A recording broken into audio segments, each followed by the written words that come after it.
All right. I see everything here. It's time I'll call the August 11th, 2025 meeting to order. Welcome to everybody in attendance. Thank you for being here. If you will, please join us for the pledge of allegiance. Pledge allegiance to the flag of the United States of America and to the republic for which it stands, one nation, under God, indivisible, with liberty and justice for all. Right. Ladies and gentlemen, as you all know, Mr. Fagan has retired and he has abandoned us as our board chair at this point in time. We want to appoint ourselves on his council. So at this time, I'll be looking for a motion from the board in a second for approval. That Campbell Chapman, PLLC, used to act as board attorneys for. Second, all in favor, say aye. Mr. Stitch? Aye. All right, for those names, motion carries 6-0. All right, moving along, we have the last two sets of board minutes for the June 9th and June 27th meetings. I'd be looking for a motion and a second to approve. I make a motion that we approve June 9th and June 27th board minutes. I'll second. And knowing that Ms. Jackson has made the motion, I know that they look good. Motion and a second. All in favor, say aye. Aye. Aye. Opposed, nay. Motion carries 6-0. Thank you, Ms. Jackson, as always. All right, moving on under instructional. First thing we have here are pre-K half days, and I'm told Ms. Harding is going to talk to us. Sure. I'll get a few more board meetings in with you before I leave. We did have the good fortune, because you support us so much, to have preschool half days this week. It's really important for those little 3- and 4-year-olds to ease into it. And it's also really important for mamas. There's a few less tears if we kind of do it a little gradually. But I will tell you that Miss Laura Jane, our new director, has kept the teachers busy in the afternoon. It's a great time to do professional development. I did a CPR class with Renee today for our staff to get some of those caught up that needed to be renewed. And then we are having training the rest of the week on the pyramid model, which is a behavior model, so that we can help our children with their big feelings that they have in preschool and help them through that, so that they can kind of help with those challenging behaviors sometimes. We also have it toward the end of the week, a training on our new Eckers scale, which is our environmental rating scale that our teachers have to set up their classrooms so that they're developmentally appropriate for young children. It actually is part of our licensing process. If we don't do a good job with that, then we don't score high. And then it's hard for us to maintain that 5-star rating that we've always had since the beginning of preschool, actually. So we thank you very much for the support to allow us to do those half days. They're very, very beneficial, not only to the children, but to the staff. So thank you very much. All right, thank you, Ms. Harding. Well, we'll stick with you and go with the Head Start one-time supplemental request for nutritional services. Okay, now you know if there's money out there to be asked, well, we're going to ask for it, because if we don't ask for it, you're not going to get it. The Office of Head Start put out a one-time supplemental fund, which, as you know, over the years, that's how we get extra things. That's how we got the building at Tryon. That's how we got the 3 playgrounds. It's one-time money that they put out for a specific purpose, and we usually go after it if they put it out. This time it was to support the nutrition of our students. And what we decided to do, because one of the categories was to upgrade and improve the things that you use to serve your children. Well, at Tryon Elementary, we had to bring food from Tryon Elementary cafeteria down to the preschool wing. So we got with Miss Jennifer, and she kind of told us some things that she needed. So that's what you see in front of you. We're going to ask for some food service carts for all of our classrooms, not just Forbes. 2 commercial food warmers, which are about $4,000 a pop. But those are commercial ones that truly keep our food warm when they deliver it to the classrooms. What this does is to help the timing of it, because, you know, our cafeteria workers, they are serving kindergarten through 5th grade. they need to bring our food sometimes a little earlier so that they can go back and serve all of those children. So these warmers and these containers that we're asking for is really important so we can serve the food safely at the right temperature. We do need a new refrigerator at Forbes. It's about to go out, and then I just put another one in for future reference. I'm sure the one at Polk Central will go out soon, so we'll ask for that as well. And then some cold food transport containers for a grand total of $15,050. We think that that's extremely reasonable in my head. I don't see any reason why they wouldn't award that to us. So, but again, if we don't ask for it, we're not going to get it. So we would ask for your approval for me to submit that grant. Any questions from Ms. Whitehouse? When would you find out about? Usually the one-time funding, especially for types of things like this, probably because this is leftover money that they have. They usually tell us pretty quickly because they want us to spend it by June of this 26. So usually it's pretty quickly. The deadline for submission is August 22nd, and it just came out last week. So to me, it's pretty quick turnaround, hopefully. Other questions? Well, it's an actionable item. If you look at the motion, So moved. Second. motion second, any further discussion? All in favor, say aye. Aye. Aye. Next nay. Motion carries 6-0. Thank you, Ms. Harden. You're welcome. Mr. Murphy will now come to you to revisit the district's occupational therapist pay scale. Thank you, Mr. Chair. Members of the board, we came to you about 2 years ago to talk to you about doing a clerical pay scale study that we did to address our clerical staff. It has come to our attention that we have not had an established occupational therapist pay scale in Polk County schools, and many times the state allows ranges for pay for occupational therapists, and sometimes there's a wide ranging numbers for us to kind of get our heads wrapped around. And so coming to you tonight just to inform you that we are going to task Ms. Odell and our HR department in potentially looking at developing a pay scale for our occupational therapists based on communication with other counties as well as working within the parameters which the state provides to just kind of work through that process. And it's information for you guys to know. And obviously, once we kind of work through that, we'll bring it back to you for approval at that point. We just wanted to get you that information tonight. Questions from Mr. Murphy? Right. Thank you, Mr. Murphy. Stick with you. I believe this says informational, but I think this is going to be. I believe this is an actionable item. Yeah. This is an actionable item, Ms. Trashworth. Yes, sir. This is a request for Polk County High School FFA, where we have 4 students and 1 teacher. Teacher being Ms. Ashley Gilbert, who will be taking students to compete in the 2025 North Carolina FFA State Veterinary Science Career Development event at Lee County High School in Sanford, North Carolina. And the date of the trip will be September the 12th. All their requests are in order. And so we are presenting this to you, to the board tonight for approval for this field trip. Any questions on the field trip? Right, for motion second. I make a motion that we accept the FFA field trip. I second. Motion second. Any further discussion? Any in favor, say aye. Aye. Opposed, nay. Motion carries 6-0.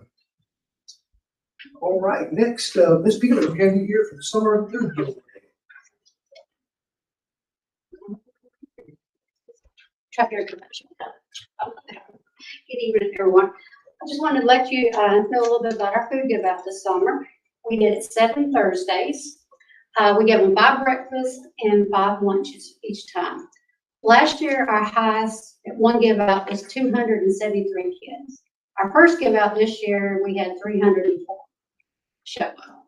And our highest was one night was, 386. And that's in 2.5 hours out there in the rain and the heat and everything to do it. So we couldn't have done it without my staff packing the meals on Wednesdays and Thursdays. We really couldn't have done it without staff here. They were awesome. They all signed up to help us out. They all showed up and come out and helped us. So it was awesome. So if you can see, let's see, let me show you how we did. Tammy broke it all down of what we paid out for everything during the summer. That's meal give out, the YMCA, fence, all the things that we did. And if you go on down to the bottom, that's our payroll stuff too. Let's see what's that. Where's the claims at, Tammy? Right there. Oh, they're reimbursements, yeah, sorry.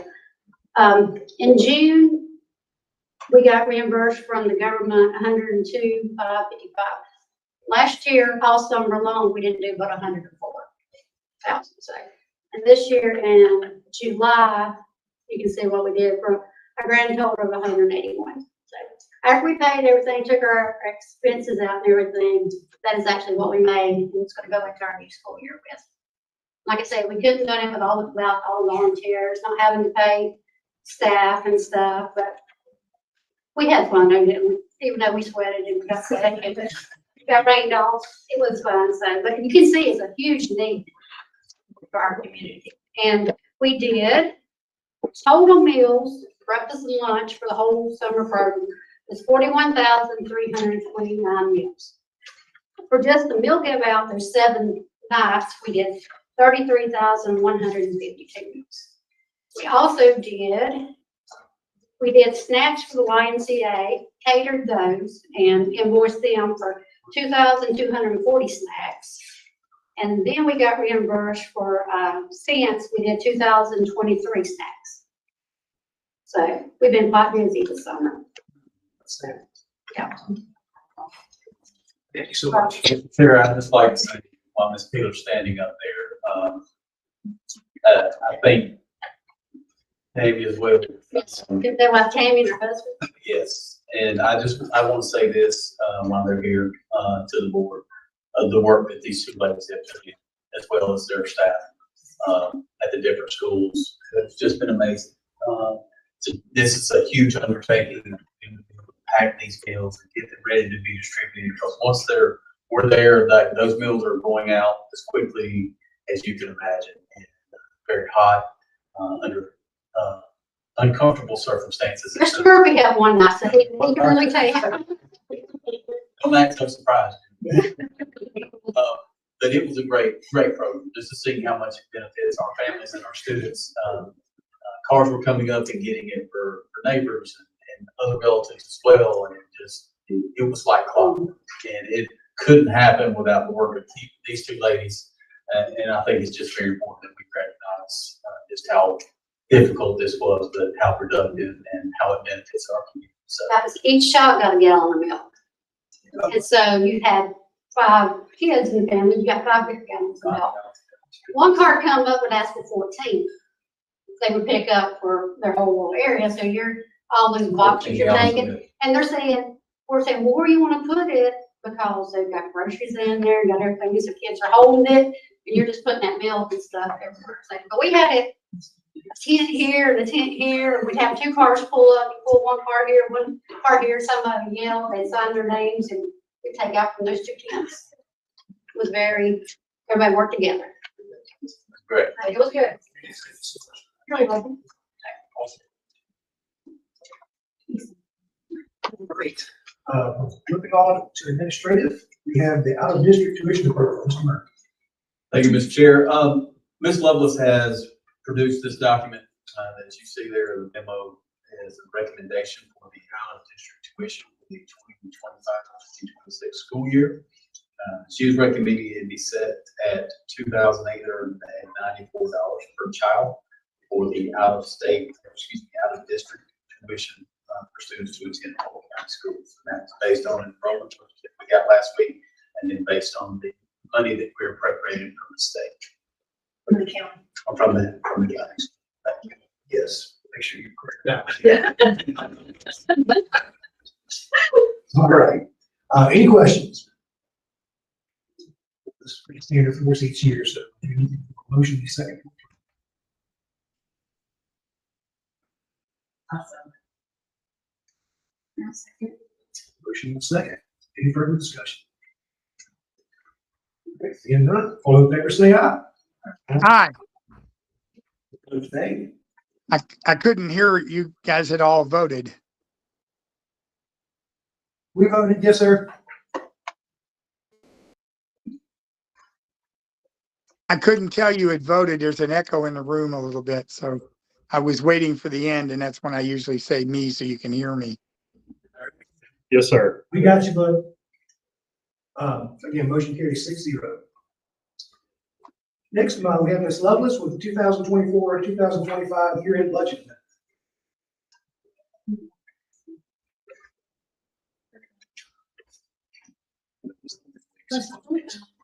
Well, it's all ours. When did you,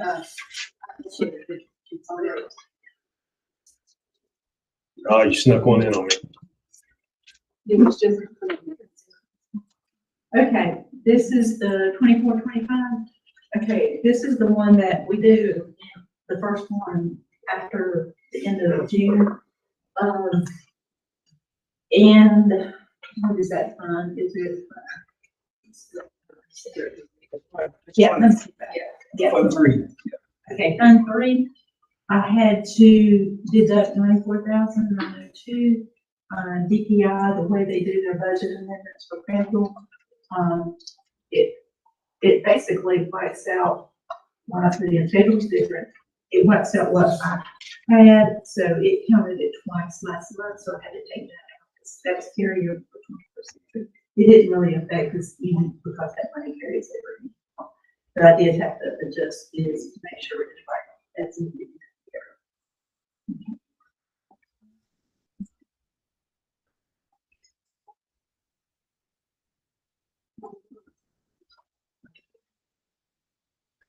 Okay, this is Fund 2. I just had to do a budget amendment between this code 6,000, 8,000, 9,000. It's just truly not based on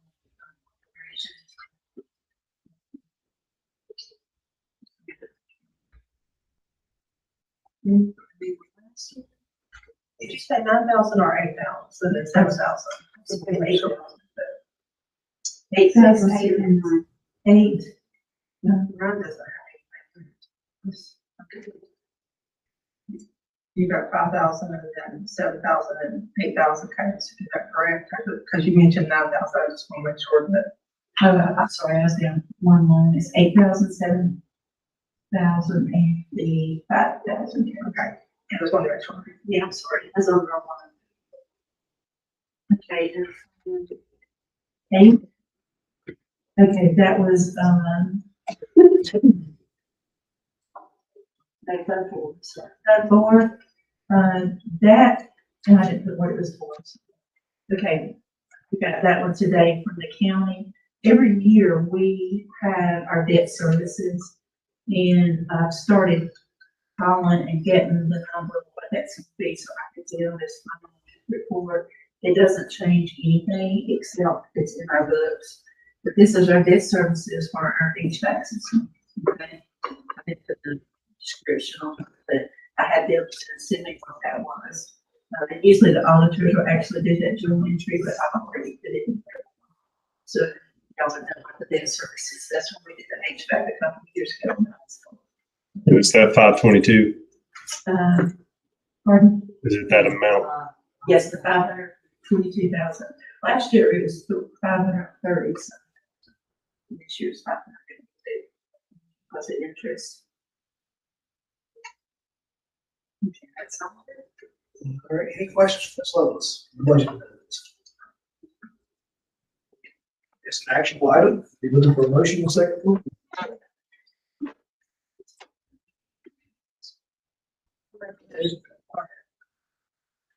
Motion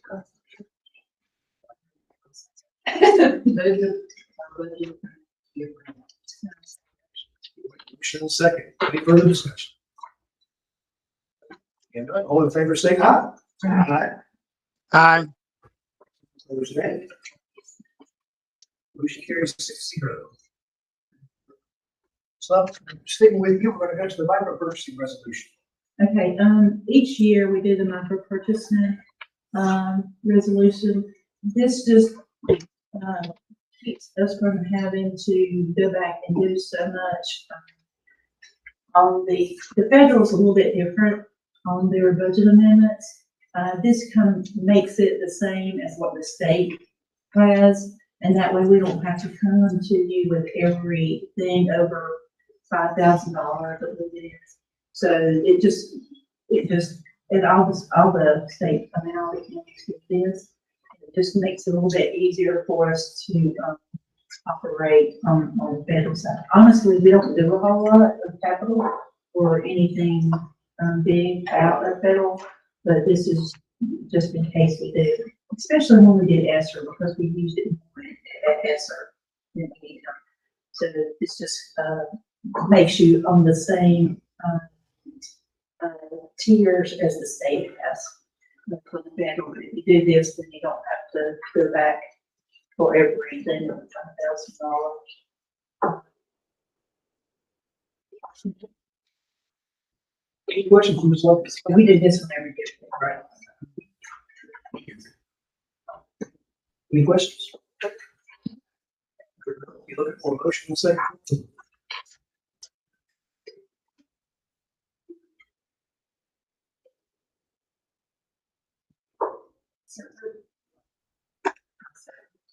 Motion and second. Any further discussion? Being none, all in favor say aye. Aye. Aye. Opposed, nay. Motion carries 6-0. Dr. Schweitzer, has the student transfer request. Is this something in closed session? Thank you, Mr. Chair. No, I did not see any particular issues that was driving closed session. I do want to draw special attention in your packets to a walk-in that happened. The parent name initials are KS. Child's age is listed on there as well. Just make sure you have that walk-in.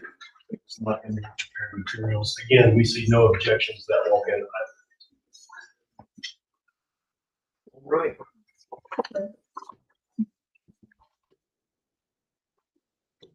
All right, what will be the pleasure of the board for the student transfer request?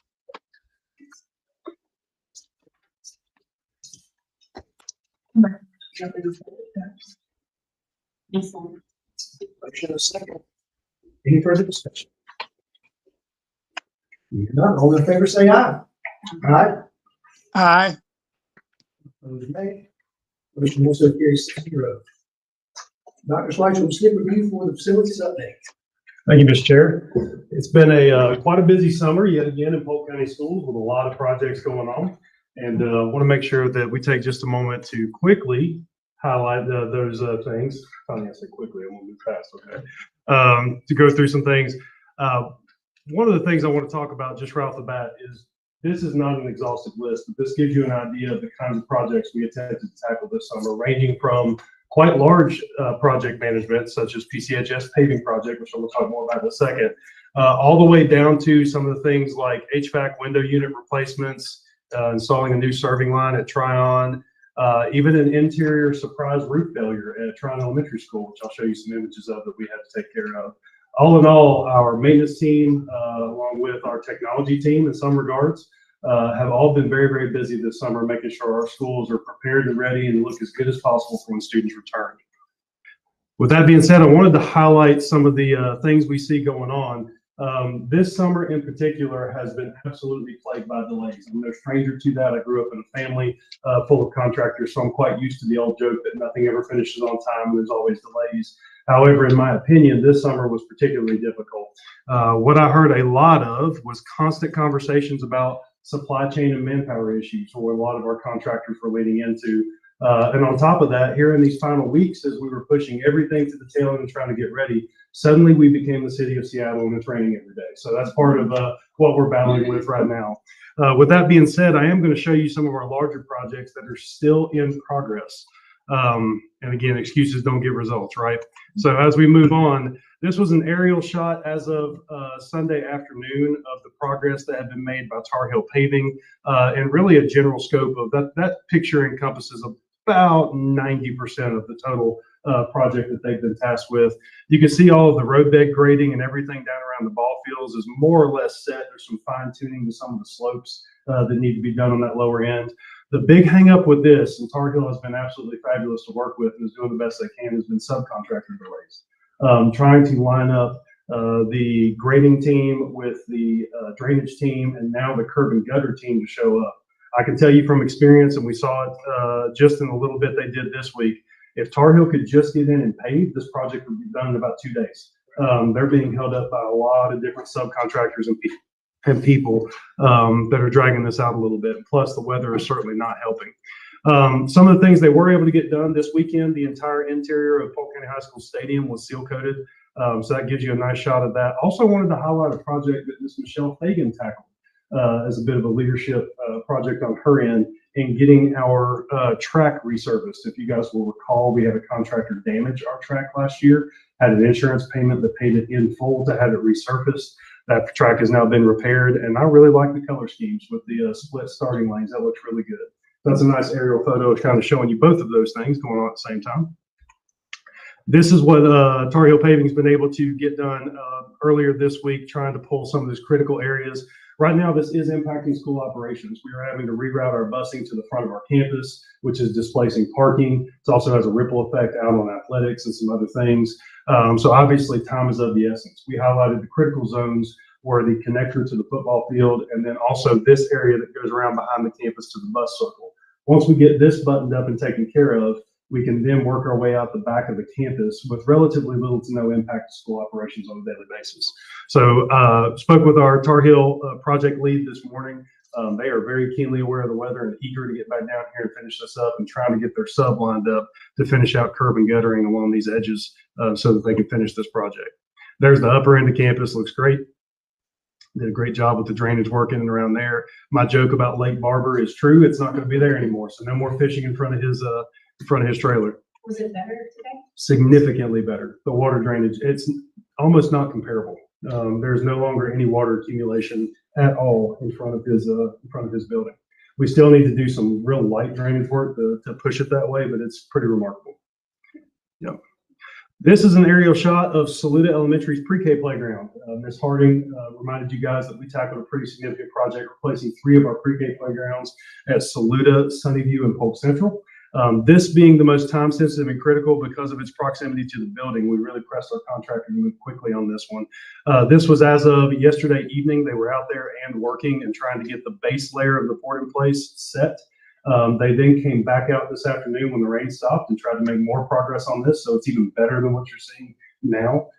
This is the closest to completion. They'll have a top layer with all the cool trike paths and decorations that will get laid out on it next, and then the fencing back in place. And we are hopeful, fingers crossed, that this playground will be accessible by late week or early week next week. So this one is about buttoned up. I also wanted to expand that out and show you a project we tackled in removing the 2 significantly older and decaying trailers that were off to the side there. Those were removed for safety reasons and taken off campus. And it definitely opened up a significant space for us to have options for in the future. This is an aerial shot of Sunnyview's playground, so making some progress on that side. You can see we expanded out into the fencing area off to the right-hand side from a former partnership, but that playground is definitely making some progress and coming together. We anticipated this one would take the longest because we were trying to prioritize Saluda first, then Polk Central due to the complexities in that project. And Sunnyview is relatively isolated and away from campus, so it had the least impact on school operations. Even with that being said, they've made really good progress on moving things forward out of Sunnyview. There's a shot at Polk Central. This is a bit underwhelming photo, to be honest with you, because it may not look like a whole lot has happened. I can tell you this is the most complex of the projects that the playground team has tried to tackle, ranging from infrastructure they've run into underneath Polk Central all the way to trying to get the grading and the water runoff to flow just right. If you'll recall, there used to be a little knee wall that was in place there holding soil back, which is not ideal for little babies to be running around, jumping off that wall. So they had quite a bit of work in there to get this graded out and taken care of. This is one of the 2 kitchen hoods that we were able to get replaced and installed this summer. This is the one out at Tryon Elementary School. There is a very similar hood out at Polk Central, getting those replaced and improving some things within our kitchens. The ladies at Tryon were very appreciative, trying to pull some of that hot air out of Tryon's kitchen, out of that thing. This is one of the biggest and most complex projects we tackled this summer, and this was a partnership project with DOT. This is the slope behind Saluda Elementary School.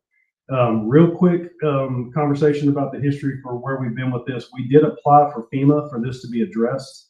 FEMA declined our initial application on this one. And then we pivoted to the state to say, hey, I'm pretty sure you have skin in this game, given that you don't want seminary to slough off into Saluda, and we certainly don't want seminary on our building. This benefits both of us. We would like for you to address this. The state came back when the engineering team addressed it and said, we see no issues, and declined the project. It's left us holding the bill for trying to figure out how do we address this very glaring problem. Out of nowhere, as we were about to finalize an independent contract to tackle this ourselves, we were contacted by state DOT to say they agreed to take on the project through FEMA. So state DOT took it on under their FEMA contract and tackled this project. We were able to be a partner in this, in that we had some choice over the design. The top portion of the wall, the steep portion, was done by a company called GSI. They do the same decor and background artwork for Disney and Universal and for Hollywood movies, different things like that. It was really cool seeing that team out there as they were painting this to make it look like and mimic the geology of Saluda. It was really neat. So artificial rock enclosed there at the top. The lower end that you see, you can't see it from this aerial photo, but it's actually mesh fencing down that's geo-anchored into the ground. They're going to come back and spray that with some type of sod. I'm losing my mind right now. Hydroseed is what I'm looking for. Thank you, sir. Hydroseed back in place to get some growth going in there, and they'll clean up the debris down at the bottom. So just another shot of the scope of that on Seminary. Seminary Street was reopened yesterday about 3 o'clock so that we could run regular operations at Saluda Elementary School. That would have been a significant disruption to school operations at that campus. So as you can imagine, Ms. Stronach breathed a massive sigh of relief last night as we got this one taken care of. This is the new roof on the Tryon Elementary School Annex building. We tried to match the pre-K building the best we could. I think they did a fantastic job. Standing seam metal, that thing ought to last at least 50 years or more as we move forward. So that was definitely a needed project.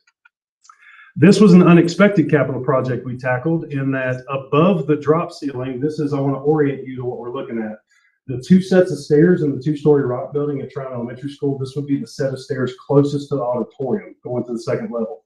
As you're going up those stairs, there's an artificial drop ceiling in place that's not the original ceiling for the structure.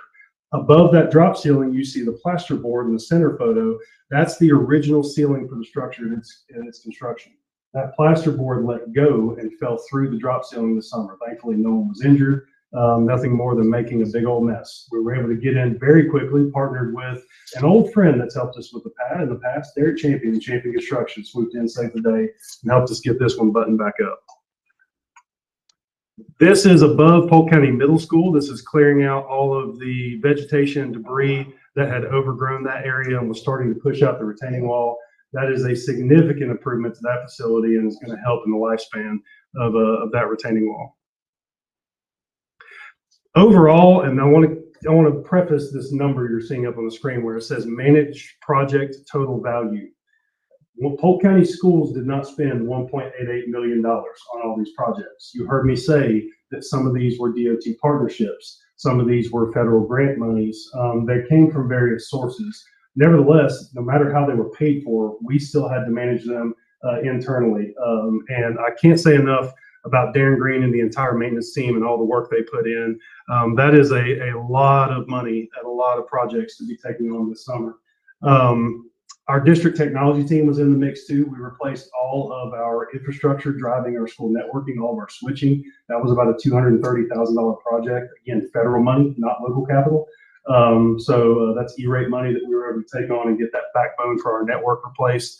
And really the staff and administration at all of our schools for being flexible with these projects. There was a lot of meetings, coming back, making plans, adjusting plans, coming back. And even as we started school, there's been some adjustments that some of our schools have had to make to their daily operations, and they have just taken it in stride. So I could not be prouder of those schools and their staffs for the work they've done to put in this summer. Mr. Chair, I'd just like to thank Dr. Schweitzer for all his work on all these capital projects and the time and energy.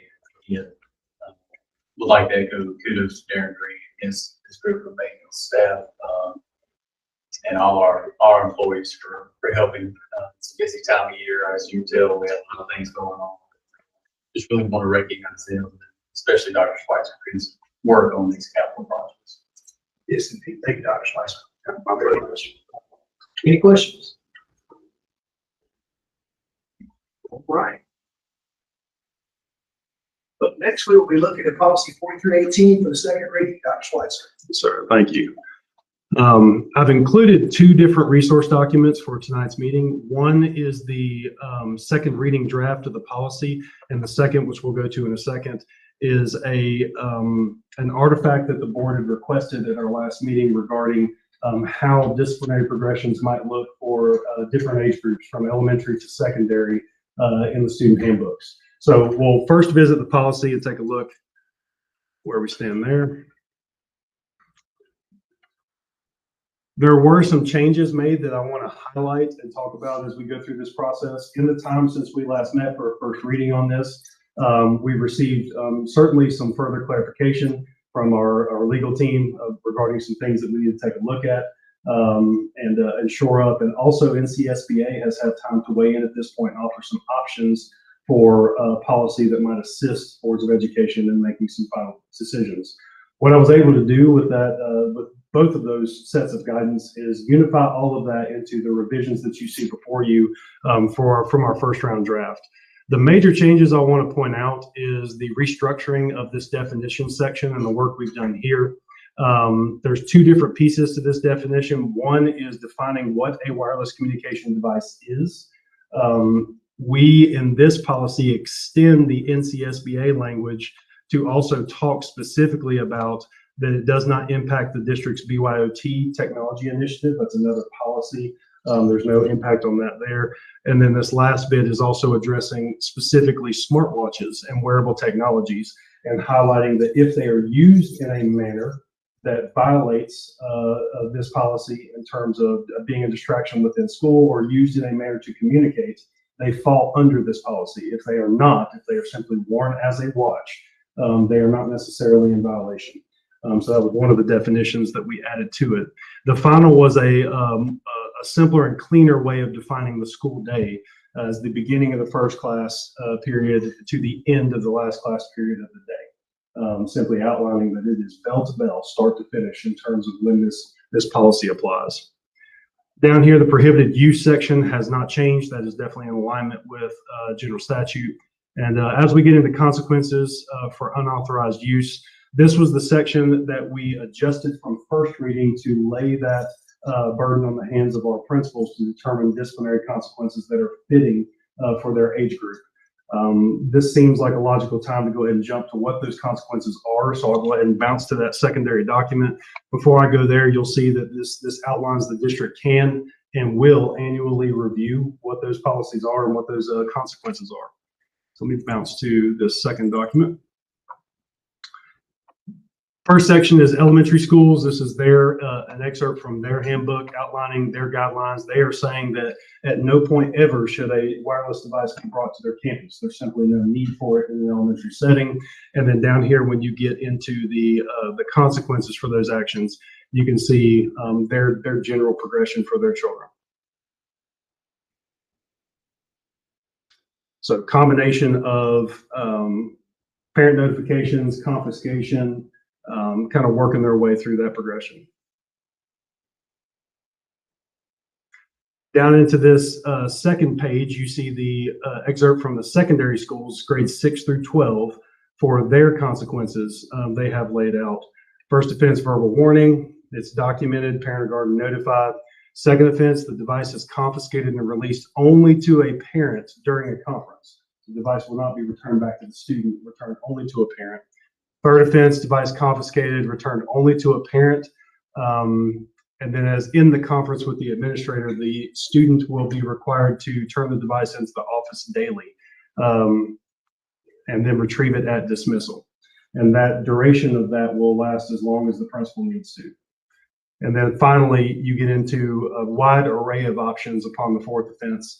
You're now borderlining on conversations about insubordination and other issues, but it gives principals a lot of latitude to decide what's most appropriate given the situation they're dealing with, ranging from out of school suspension to even the revocation of extracurricular privileges. So before I move on from here, I know this was something that the board tasked our district administration specifically with making sure we brought. One last thing I'll say about this progression, we made sure that our elementary schools all share the exact language. So in all of their student handbooks, it's identical discipline progression. And our middle school, high school, and early college all have the exact same language as well for their discipline progression. So before we go through the rest of the policy, are there any questions on that front?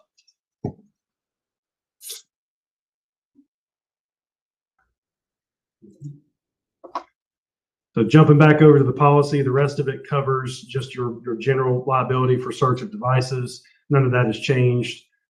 This puts the liability solely on the students for possession of any said devices. And then these are the general statute outlined instructional time exceptions. So again, these are outlined explicitly in the law that says these are exceptions to when a cell phone can be used in school. So teacher can authorize it if it's in line with an IEP or a 504, and as ways to manage a student's health care, such as insulin pumps and programs, things like that might be on there. General time and place guidelines are in place there for when those, talking about those school hours. Generally speaking, we are not codifying the time before school or after school. So use on buses have not been an issue up to this point. That's something we can revisit later. Also, during athletics programs, different club activities after school, we're not addressing that. This is purely the time from the start of the first bell of the class all the way to the end of school. And those are just support resources for the policy. We're happy to field any questions.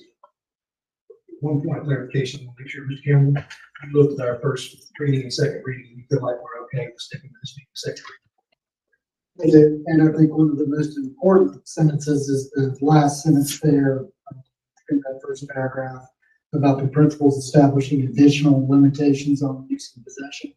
Because I know your superintendent's looking into different options for how those devices actually get secured.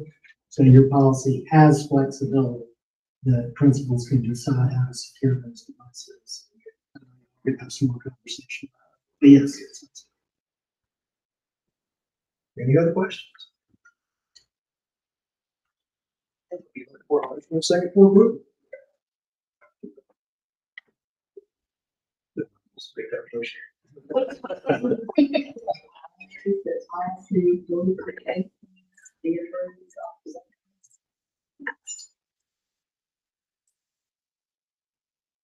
I second that motion. Okay, motion is second. Any further discussion? Being none, all in favor say aye. Aye. Aye. Opposed, nay. Motion carries 6-0.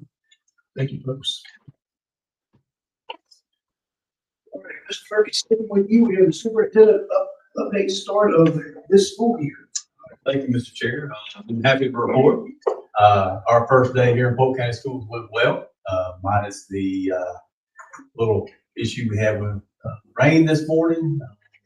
It's funny to me how we go all summer and the sun is shining and we're in the middle of a heat wave. And first day of school in Polk County, the bottom drops out. But we were able to survive that.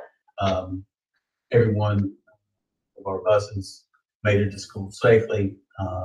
Want to say thank you to the Sheriff's Department as well for helping kind of follow some of our buses this morning and this afternoon, and they'll continue to do that over the next few days, just to help with procedures and bus routes and traffic issues that may arise. So a big thank you to the Polk County Sheriff's Department for that. Had a much better ride home this afternoon. The weather helped us immensely with getting students home, but I was fortunate enough to visit every school today and to meet with teachers, staff, administrators, and spend some time with our students. I was at Polk Central this morning in the car line, and it was just great to see the kids getting out of the cars and parents walking them into the building, even though they were trying to hustle and get across the road because it was raining on the freeway and stuff. It was just great to see that and to interact with families. And it's always a great day to see everybody excited to go back to school. Teachers, giving hugs in the hallways and all the things that you see. Parents taking pictures of the kids. It's a great day. And so very happy to report that we were able to spend time at every school location, and everything today was very positive. So on a numbers front, we did a little research. First day of school last year, we had a current enrollment of 2062. And as of today, Amanda Ruff shared with me our current enrollment today is 2145. So that is an increase of 83 students.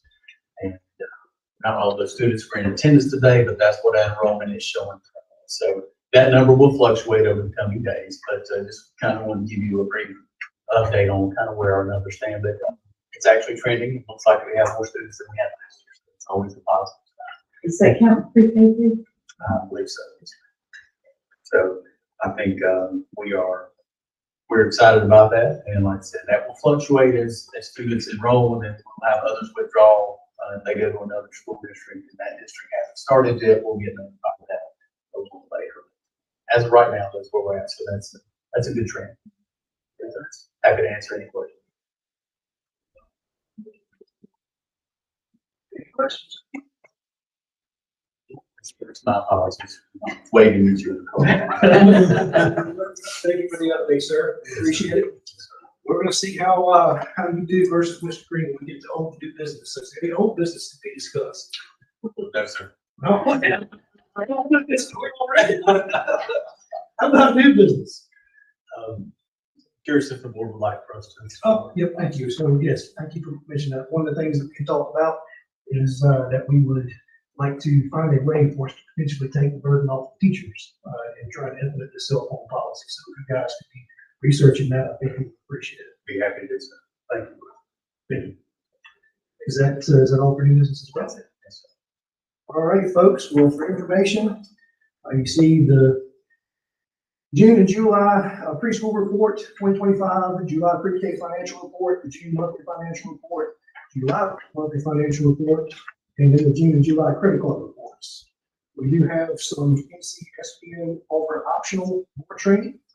The 2025-2026 NCSBA Field Library, Progressive Leadership Education and Training, the 919 at Progressive, 2025 COSSBA Federal Advocacy Conference, September the 7th to the 9th in Washington, D.C. Best Practices for Governance Teams, September the 26th in Raleigh. The 2025 Law Conference, October the 8th to the 10th in Asheville. And then the annual conference, November the 12th to the 14th in Greensboro.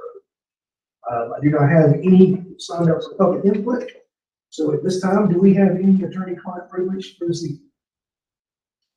We look at a motion to move into closed session for purpose of discussion of personnel. All right, all in favor, say aye. Aye. Motion carries 6-0.